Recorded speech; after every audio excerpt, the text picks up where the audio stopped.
All right, take it away, Jill. Thank you.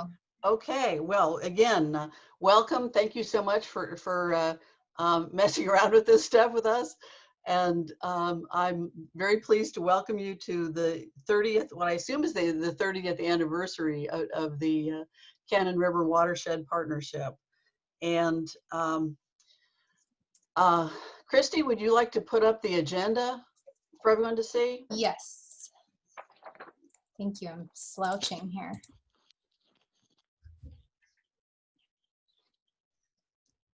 Is it showing? Yeah, yes, it is. Thank you. On the chat, would someone like to make a motion to approve the agenda? This is Paul. I would approve the agenda. Is there a second? I'll second it.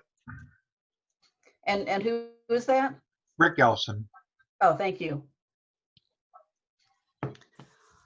All in favor, do a thumbs up, please.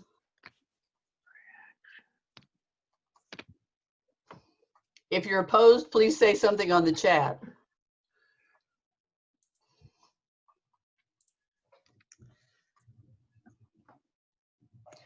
Motion passes. Do I have a motion to approve the 2019 annual meeting minutes, which were sent out in advance? And I will bring those up in just a moment. Okay.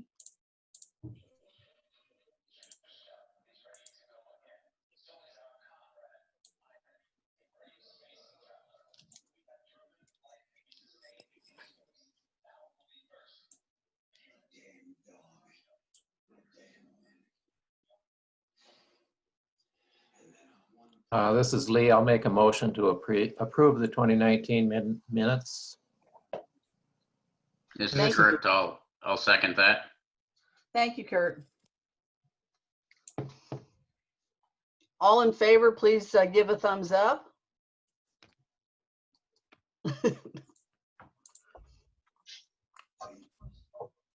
And with that, it's my honor to pass this along to Christy to give us an update on our 30th anniversary. Thank you, Jill. So just a little bit of acknowledgement. Thank you, Jill, for being willing to run the meeting. Jill is our vice chair. Our current chair is on maternity leave. So Melissa King had a baby, I guess about a month ago. So she's taking a little step back from her duties, but she is very interested in remaining and coming back to join us. So thank you, Jill, for facilitating this meeting on behalf of the board. Excuse me, I have a little frog in my throat. So because we can't all gather together this year in our big anniversary year, and we're all in little boxes on a screen instead of being together at a brewery or something like that, just a moment, got a little ahead of myself here. We asked people to submit to us happy birthday wishes. So some of you will see your own faces and you'll see faces of those familiar to you. But we wanted to make something kind of joyful and celebratory in honor of our 30th birthday, because even if we can't be together, it's still a big accomplishment for us as an organization to be 30 years old. So because of the size of the film, it might be a little bit jumpy. It might not be as smooth for you when I share my screen here, but know that we will be putting this video up on the website and Facebook and all the places tomorrow, so you'll be able to see it. Also, these are very edited down, so if you did send a longer one, we had almost 30 different well wishes that our videographer blended together. So thank you for submitting what you did, and he just did little tiny snippets. So without further ado, I hope this works, and I hope you enjoy our 30th anniversary video.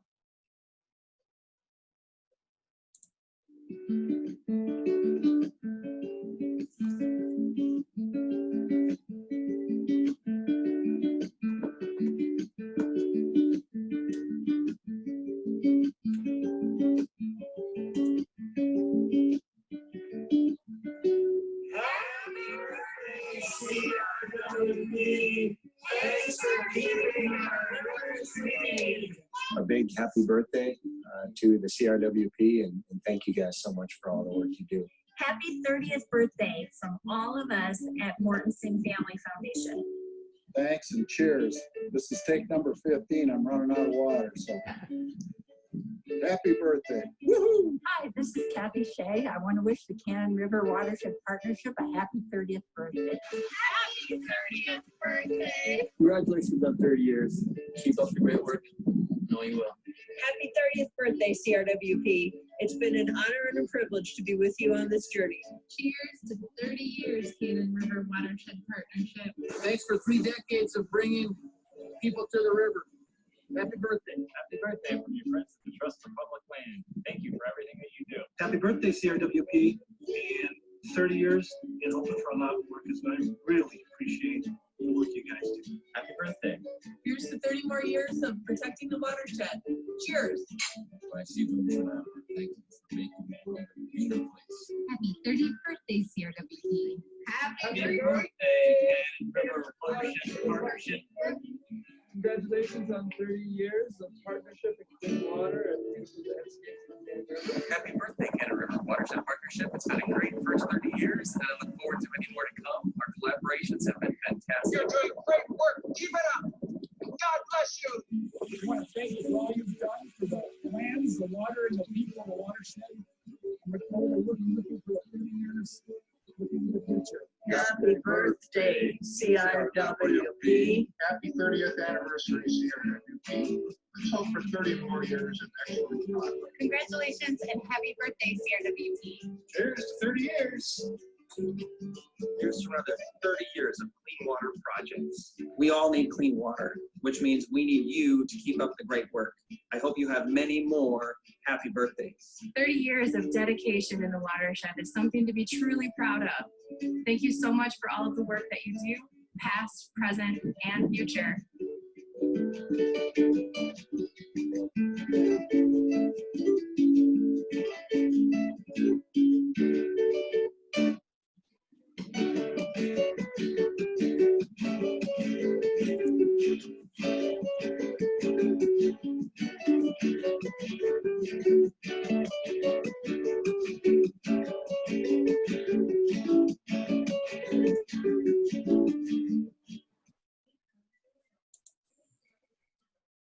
Yay. Thank you. So I hope you enjoyed that, and thank you all for being part of our success these 30 years. We could not have done it without you. So before we do the voting in of the new board members, it is my privilege that I get to thank and bid farewell to our 3 outgoing board members. At least 2 of which, I think 2 are on the call right now. And as a very small token of our thanks, because we really appreciate and thank you so much, I'm gonna be sending you in the mail a pound of hand-harvested Minnesota wild rice that my spouse and our finance director, Aaron Wills, subsequently harvested this past fall from northern Minnesota. Because if you don't have clean water, you don't have wild rice. So I'll drop that in the mail for you in the next week or 2 as a token of our appreciation. So first I would like to acknowledge Kurt Kudron, who's on the call. Kurt, give a wave. People could see you. He's muted, but there he is. Kurt has been on our board serving out 2 full terms. So each term is 3 years, but then he even was one of those people who got appointed before that first term. So he has served his time, and he has served CRWP well. As he exits his role at CRWP, he most recently has been the chair of the Governance and Nominations Committee, and we will miss him, his point of view, his expertise very dearly. So thank you so much for all of your dedication and years of service, Kurt. Thank you, Christy. And thank you everybody else too. It's a it's a great organization to be part of, and there's great people on the staff, on the board, and members. So looking forward to another 30 years of great water work. Thank you. Well, you keep up the good work at Dakota SWCD too. They're a key partner of ours. So look forward to. You're not going to be a stranger, that's for sure. Thank you. Nope, not at all. Our second retiring board member is not on the call, Roger Stoik, who is a property owner on Shields Lake.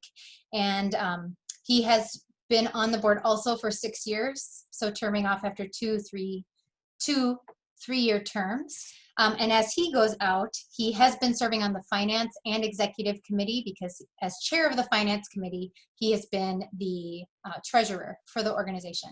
And I really have appreciated Roger's helping me as I transitioned into becoming the director and helping me wrap my head around finances and financial reports. And he and I had a good chuckle, the long distance that I have come as an English major, and now I'm kind of a numbers gal. And he was a big part of helping train me in that department. So we wish him all the best, and we hope he also remains involved with the organization. But thank you to Roger Stoik. And the third outgoing board member that we bid a fond farewell to is Rich Lorang. Rich, you want to give a wave? He and Virginia are on the call. There he is. So Rich has been very involved as of late on our fundraising and events committee. And both Rich and Virginia have been very involved with our committee work and definitely their mentorship of me. Rich's enthusiasm for events cannot be overstated. I hope that he is still considering staying on the committee, even though in the age of coronavirus, our events look a little different these days, but he has just wonderful ideas and a lot of energy. And he served on executive committee. I think he served on most of the committees except finance, because that's Virginia's department. But we have really enjoyed having you as part of our board, Rich, and we will miss you, but still feel free to drop a line and tell us about your fishing stories. You don't have to say anything, but if you want to say something, Rich, we would love to hear from you, and thank you so much for your years of service. Just thinking about it. Well, it's easy to help with an organization that has such a rock star staff as you guys. Oh, thank you. All right, so we are sad to see these folks go, but we know that they will still stay involved with the work and the mission. And we thank them so much for all of the time that they have spent and the initiatives that they have championed to get us where we are today. Oh, good. I see some people's reactions. Thumbs up and clapping. Yay. Thank you, former board members, outgoing board members. Yay. Okay. And so now I'm going to turn it over to one of our board members who's not leaving us, thankfully. Lee Dilly is going to do this next portion of getting the new board members on. Not that we can replace the ones who are going, but it's good to get some new ideas and new folks on board. Go ahead, Lee. Yeah, so in our nominations and governance committee, we've talked to folks who will make a slate of new board members, and we've had a chance to vote on them online over the last few days. So for that slate, I'm going to ask for approval by our group of that election, which I think we had, what, 26 people have voted on that? And I have 29 votes. Let me share my screen. Okay, so you let's guys share that. See that indeed we've got the votes. So David McKee, John Hamer, Rick Elson, and Melissa King, all unanimous support for a term, another term, or a first term on the board.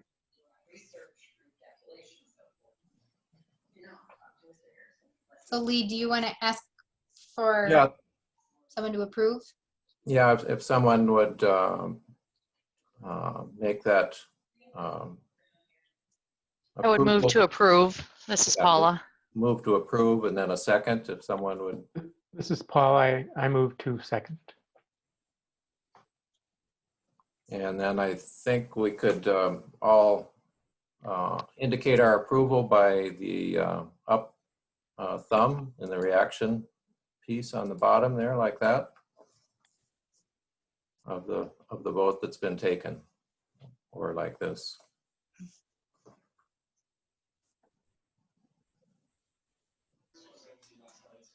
Great. The ayes have it.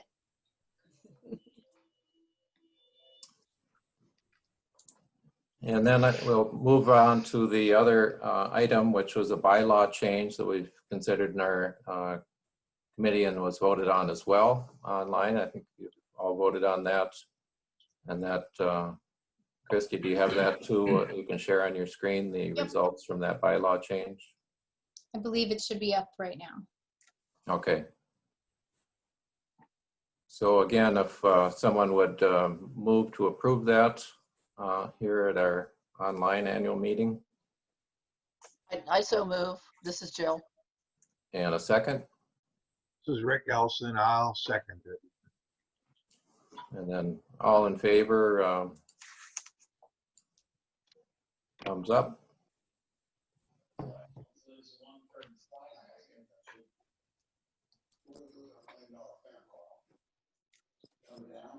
Okay, the ayes have it. All Very right. good. Thank you. Welcome, John, and welcome back, John, and welcome, David. And glad you are staying on, Rick and Melissa. That just continue to have a really strong board and committee, and we're so glad to have you all. So thank you. Thanks, Lee. You're welcome. So the next item on the agenda is my update and question and answer period. So just to try to make it a little more engaging, maybe, I have a PowerPoint just to go over some basics, make sure I hit the high notes. If you have a question, you can type it in the chat on the side, either while I'm doing my my brief overview, and then I'll wait and do the questions at the end. And I think I'm going to mute everyone. And then if you have a question, you type it out, then I can unmute you and you can actually ask it to everyone so we can hear your voice. But just for the sake of my presentation, okay, I think everyone is now muted. And let me share this PowerPoint. I like to put lots of pretty pictures because if you're going to be looking at something, it may as well be nice to look at. And we have such a beautiful spot that we get to be in. So here we go. So welcome. You may notice that this artwork that you've been seeing today is maybe a little bit unfamiliar to you, but our student worker who does graphic design and videography and lots of other amazing things, she put this together for us as one of her final acts as she graduates from St. Olaf later this week. So in celebration of 30 years, you may see this a little bit more. So you may or may not be familiar, our mission statement is that we partner with people and organizations to value, protect, and improve the Cannon River watershed's land and water. And that statement, just the language of it, was adopted last year by the board after a strategic planning process, as well as this vision statement. We envision a community that creates and protects a watershed with healthy soils, drinkable groundwater, and clean, fishable, and swimmable rivers, lakes, and streams. And our guiding values are resilience, equity, and engagement. I would like to just take a moment and acknowledge that not only the river for which our organization is named after, but also this place had an original Dakota name, as this is a Dakota place where we are sitting right now. And the name of this river was named after this rock formation. So in English, we call this rock formation often Castle Rock. The Dakota called it Standing Rock. Now that very top portion has fallen, but it is still quite an imposing structure. And the Dakota name for that is Inya Bosnadada, which means the Standing Rock River. And because this was all prairie, you could really see that formation for miles and miles around. So the river was named after that rock formation. And the river that meets the cannon in Faribault was known in Dakota as Wakpa Owatonna. And you may recognize the Owatonna name because we call a city down on the Straight River Owatonna. And that means straight river, or it means like upright. The kind of straight that doesn't mean a straight line, but the kind of straight that means upright sort of citizen. When the French explorers came to this part of the world, they saw so many canoes of the Dakota on this river. They called it the River of Canoes in French, La Rivière aux Canots. And then when English speakers heard canot, they thought it meant cannon instead of canoe. So that's how we got to our current name in this place on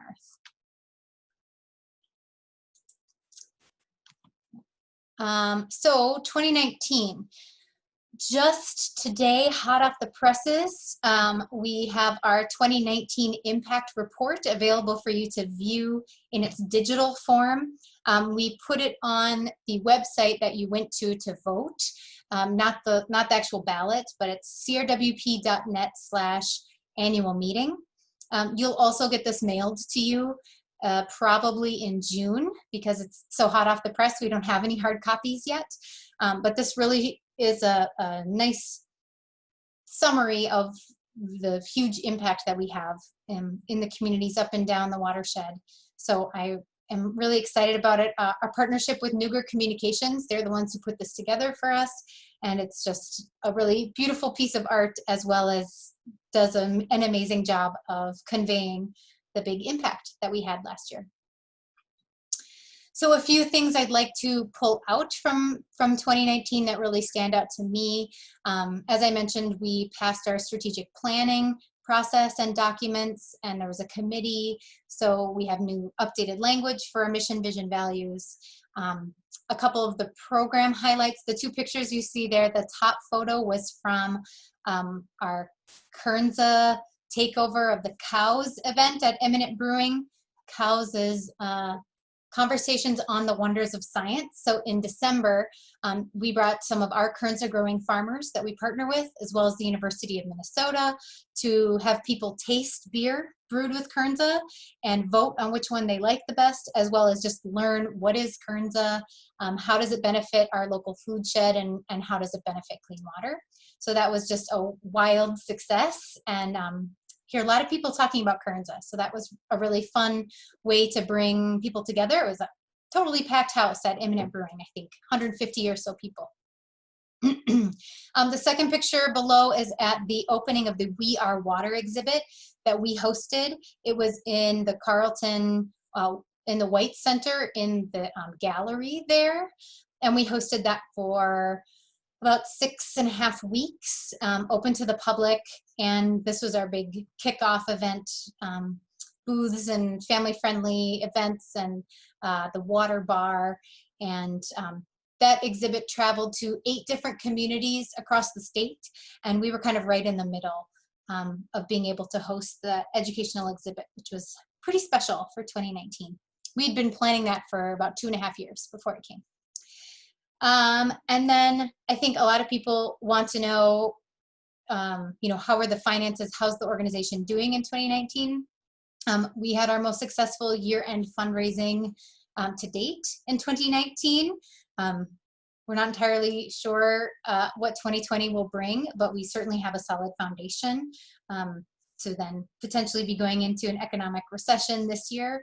And really, we have just seen incredible support from our members and from different funders, different organizations like that. So we're doing just fine financially. It's the big picture. So how are we doing today? So because it seems like everything has changed with the COVID-19, I just wanted to give you some updates about the work that we're still doing, the mission that we're still working towards, but adjustments that we have been making and how we accomplish those things. So some changes that we have made due to the global pandemic currently.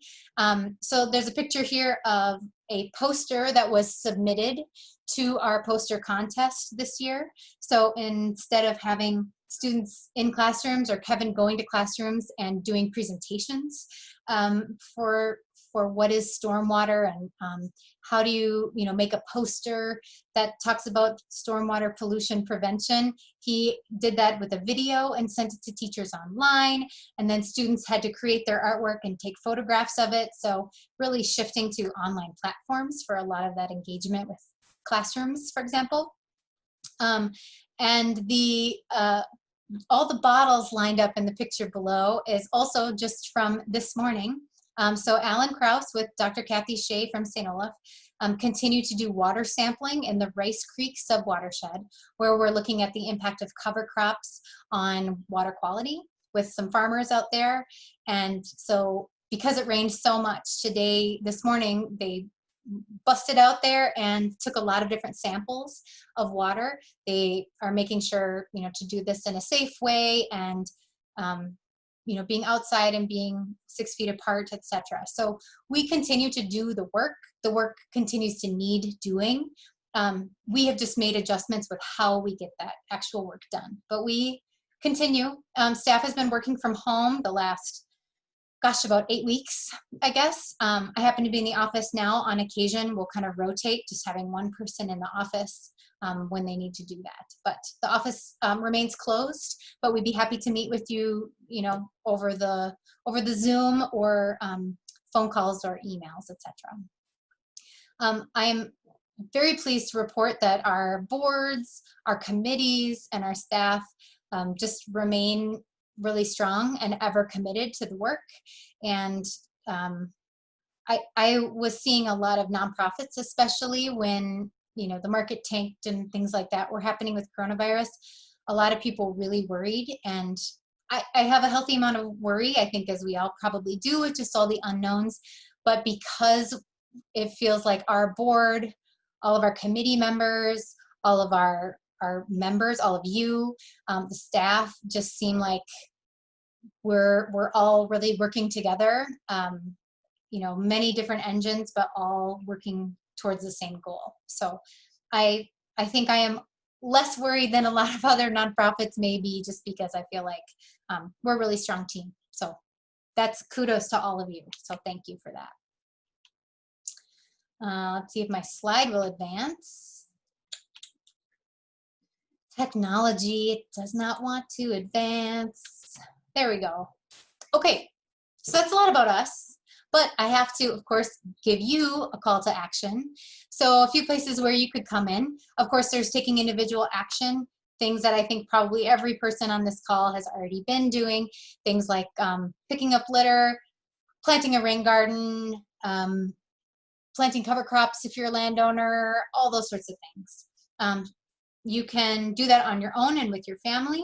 You can go the next ring out, work with community members or partner with organizations like us to try to make a little bit bigger impact as a group. And then it's also really important to be paying attention and be making sure we're paying attention and in touch with our township supervisors, SWCD supervisors, folks at the county level, the state level, the national level, just to make sure that they are enacting the kinds of rules and laws that we think is important for clean water. So that's a picture of 3 of our Cannon River champions with the Minnesota House Agriculture and Finance Committee. They came to visit the Becker's farm in the fall. So got to teach some legislators about cover crops. So that was pretty great opportunity. So other things you can do, opportunities to plug in.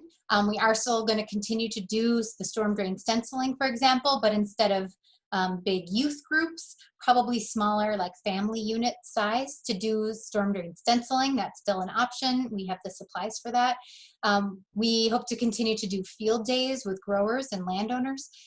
This might be a combination of in-person, but a very few number of folks, and as well as then online, both pre-recorded and live interactions. So we're iterating all the time with our partners and with the farmers. Educational events, we continue to hope that we'll be able to do some of these things. We were going to have the first Saturday in June, we were going to have a big event in Faribault with Voyager canoes and people being able to paddle around on the river. that we've obviously canceled. Hopefully we could do it next year or something like that. But we are hoping to do the 12th annual Watershed-wide cleanup, but that would also just look a little different this year, be more diffuse, have people pick up their supplies perhaps in lots of different locations and go out as family groups to just clean up you know, their particular corner of the world and send pictures or wear masks. Or we have till September to figure that out, but we are working right now to try to figure out the best and safest way to do that. If you're looking for more to do, you may have heard us talk about, we have a $10,000 match from Raise MN. Raise MN is the sister organization to Give MN, and they're the people who do the Give to the Max Day every year. So we were selected one of 7 groups across the state this year where they are coaching us and they're giving us free advice and assistance in fundraising, and they're also offering $10,000 match for us. We feel really lucky, especially in this moment, to have this opportunity. And the $10,000 counts if an individual in 2019 gave $100 and they gave $200 in 2020, the difference for how much that change in giving is what would be matched. So $100. If someone didn't give it all in 2019 and in 2020 gave $30, then we can count that $30. So that's what we're able to count towards our match. And if we only get $9,999, it's not an all or nothing thing. So literally every dollar that you're able to give to support us this year will go to get that match. It's not, you know, we have to get 10 or we don't get anything. So that's really nice. And we've been really learning a lot working with those folks. So it's a wonderful opportunity. That's really something you can do that would help us tremendously. If you're looking for a way to spend some of your time as well, we have these 4 different committees. And on each of the committees, except for personnel right now, we have CRWP members who serve on them. So they're not board members of ours, but they do come together with board members at these committee meetings to help us make decisions, look at the finances on finance committee, help us plan and looking at fundraising and events, governance nominations, the bylaw revision that we saw, or these new board members, that's them. So if you're interested in joining one of those committees, right now it's pretty easy. All the committees are meeting from home on this kind of a format. So if you're interested in learning more, please reach out to myself or a board member, or any of the staff people, and we'd be happy to share with you the job descriptions, what each committee does, and you can see if there's a committee you'd like to lend a hand on. And then also, so the picture is myself with our first 3 Cannon River champions. If you know someone who is a real champion for clean water in our area, please, again, let myself or board members know and nominate a clean water champion. We were hoping in October to go to Keepsake Cidery again to celebrate our clean water champions and have a member party. This year we were wanting to do an apple pancake breakfast at the cidery, but we don't know if that will happen or not, but we will certainly still want to recognize our Cannon River champions. So that will be happening even if the in-person event itself can't this year. And just a few reminders, make sure you're receiving our e-newsletters that we send out at the very beginning of each month. Follow us on social media. You'll be able to see the video and other things like that. Love to see you at events, whether it's like this or online. And then we have a whole room full in that picture of our wonderful envelope stuffing, address writing volunteers. So we have a big push at the end of year for our fundraising. If we can't all gather like that in our conference room, that's not going to stop us. We can make little baggies up of 10 or 20 letters with the information that you could still help us write letters. We also write thank you letters to people after they give. And if we can't gather in person, that will be too bad because it's been a wonderful source of joy and camaraderie here in the office. So different ways to help there. I really love this quote. Aldo Leopold's son, Luna Leopold, is credited with saying, "The health of our waters is the principal measure of how we live on the land." And we have really come to understand how intimately connected what we do on the land and how that impacts the water. So that concludes my presentation, and I see that there have been some chats and questions. So you can type a question in the chat or just sort of indicate that you would like to ask a question, and then I can unmute you. Let me stop sharing for a moment so I can read those. Okay. Right. Oh, I'm going way back. Oh, good. I like seeing all these chats. Okay. Yes. So John, your question was answered about you can see what you gave last year. Thank you, Kevin. Okay. And Matt, Rowan, do you want to talk about this, Matt? Do you want me to unmute you? Here. Okay. Matt, do you want to pose your question? Okay. So looking for something for my grandchildren, getting information on this.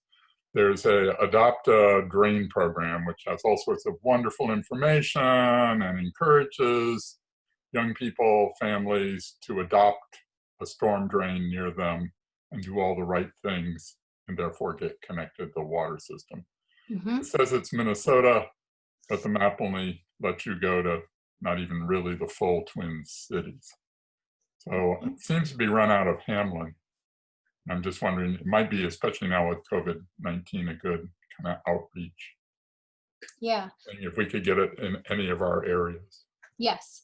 Well, I can tell you a little bit about what I know about the formal Adopt a Drain program. Kevin might know more. So this is housed out of Hamlin. There's a collaboration of different organizations called Watershed Partners, and they're the ones who kind of launched this campaign. And it is mostly Metro. We are a member of the Watershed Partners group because we do storm drain or storm water education and outreach in Faribault and in Northfield. So we're able to kind of get information from that group and apply it here. We do not officially take part in their, adopt a storm drain program. Doesn't mean you can't adopt a storm drain. It's a really wonderful practice, especially if folks live someplace and there's a storm drain right near where their house is. They kind of can keep an eye on it, clear out all the gunk when they need to. You could stencil, you get the spray painting kit and stencil it. Generally how we do storm drain stenciling is someone tells us, hey, we're a youth group from this church and we want to walk from this church. And then we give them a map of all the storm drains in that vicinity so that they have a map, and then they kind of X out once they've done a storm drain. So you could do that around, your neighborhood. This has a Google map with pins in it as to where the different storm drains are. So yes, and I don't know if Kevin, you can speak to. I haven't been to a Watershed Partners meeting in a couple of years when they were just launching this program. I don't know if Kevin, do you know anything more recently about kind of the new tech added to that program? I put the link in with my question. Okay. So if you click on the link, people can go to the site and play around with it. Thank you. Yeah, the cities that are doing this, they're using it as part of their MS4 permitting, and so it's connected to a lot of their GIS technology in their city, and that works really well on their world. Groups like CRWP don't have that kind of technology and connection, and so we've been encouraging folks to clean out their storm drains in the spring. It's an easy project that families can do. In terms of the technical piece of Adopt a Storm Drain where you choose a storm drain and you're connected to a GIS location, that's not something that we're able to do yet, but I know that some of our cities, the city of Faribault has been doing it as part of their stormwater work, and we've been doing education as part of that connection. So a little bit different, but some of the same pieces. Sounds like a good project for one of the college's GIS course to have a student do our storm drains. That's a great idea. Thanks, Matt. Mike Swift, do you want to ask your question? Oh, there, you're unmuted now.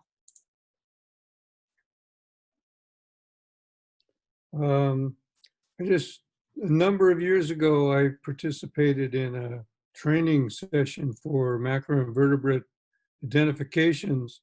I just wondered if Cannon River Watershed Partnership is still involved in those activities or whether it's all disappeared. Kevin, do you want to take first stab at our recent activities doing that? Sure, we've been doing some macroinvertebrate sampling with family groups. Each summer we've been doing some, we've called it the Cannon River Safari. Not quite so much to collect bugs for monitoring, but more as a way to get people excited about clean water, and families have been coming out and catching some bugs, and then they've been learning about what those bugs tell us about how clean the water is. And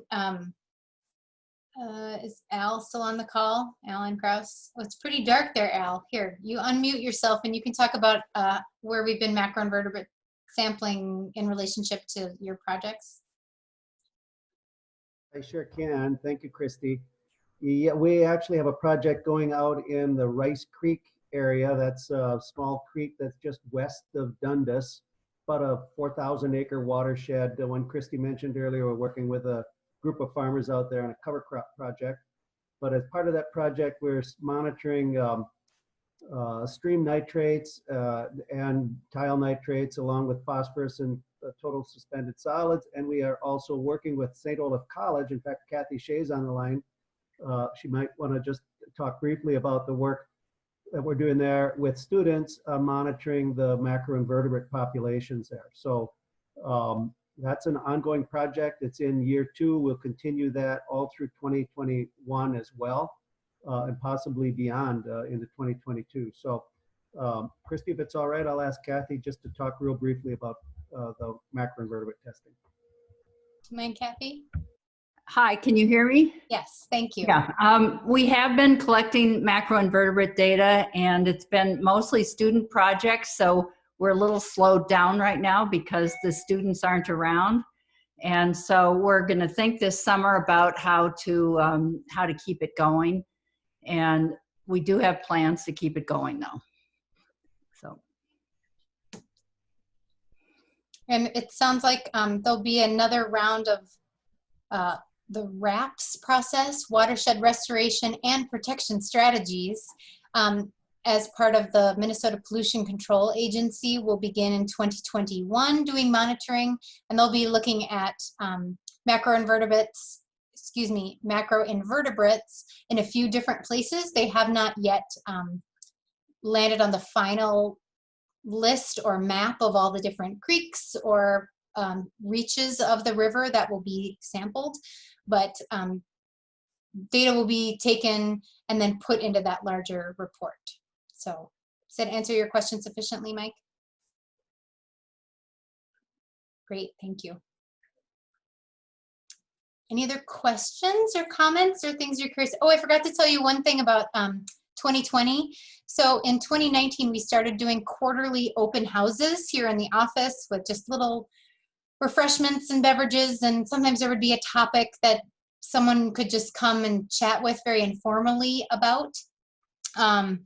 And we are not doing those currently in the office, but we do have hopes of kind of a happy hour style, maybe once a month, having this sort of a format where people could come and ask questions or bring things to our attention or just sort of say hi and catch up. So keep an eye out for Cocktails with Christy, Coffee with Kevin, or Ales with Al, working titles for all of those. But to just have opportunity to talk to board members and talk to staff about what we're doing, because we miss you all. We miss being able to see all of you. So hopefully that's a thing we'll be able to institute soon. Okay, Beth asked about what's happening with One Watershed, One Plan. Beth, do you want to ask that question in your voice, or is that plenty? That's pretty much the question. Okay. We're actually getting an update on that at the board meeting, but I'm not sure if my point person, Commissioner Anderson, do you feel this is an answer you can give right now? Okay, Brad's gonna unmute himself. Oh no, he went out of the meeting. He hit the wrong button. I think he did want to share and he didn't want to just take off. Commissioner Anderson, I hope we'll be right back. He's on the schedule for the board meeting to give us all an update on that. And I'm going to actually send the link to the board meeting. Our board meetings are open to the public. It's a little bit different because it's a Zoom meeting. But I just put the link in there if you'd like to attend the board meeting. And he's back. Okay, Brad, take it away. What's going on with One Watershed, One Plan? There's been rewrites of, the Bowser's kind of rejected some things, and there's been rewrites, and I think they got the rewrites in time to be on the May 27th Bowser meeting for approval. Once that's approved, of course, then we can start working the plan that's been put in place. But just a caveat, and we don't know what the reduction in amount of dollars is going to be, but of course, because of all that's going on, there will be a reduction in the amount of dollars that come in the program in the first couple of years because of lack of tax revenue. So we don't know what the effects of that is yet. As soon as we get it approved, then we'll be having another policy committee meeting, or policy board meeting. The TAC committee continues to meet, planning where they're going to go with some of the first projects, but until they get approval, it's kind of they're spinning their wheels with that. But hopefully it'll get off the ground here. And then on another note, I think it's kind of slowed down with the Zambrodo plan that's in the works and just at the beginning stages with all the COVID stuff. They haven't had too many meetings about that either. But hopefully we'll get it approved here in May. I think Bowser's made some missteps kind of in the middle here. When you have somebody that sits on the meeting, on all the meetings, and doesn't tell you that you need to do something different, the communication has been less than adequate from the department down to staff level to get it out to the actual people working in the to design these programs. So that's where we're at. And the idea, Brad, is to have a joint powers board, right? That's what the approval is. Yeah. A joint powers Yes, we have agreement. the authority that our group decided, or that all the players, all 14 of the different organizations involved decided, is that the decision making of the project should happen with the policy committee and the electeds that are sit on that policy committee, not go back to each individual county every time we're going to do a project, or each soil and water, or each watershed district. So I think that's a little bit different than what some of the other ones have done, but I think it will be easier to get things through and get projects on the ground that way, rather than go back and have close to 70 people decide what projects move forward. You got 14 that are going to do it. So I think it's the right direction, I hope. So that's all I got. Great. Thank you, Brad. Anyone else? Any questions, comments, smart remarks, rebuttals? Additional details of things I missed, which I'm sure were many.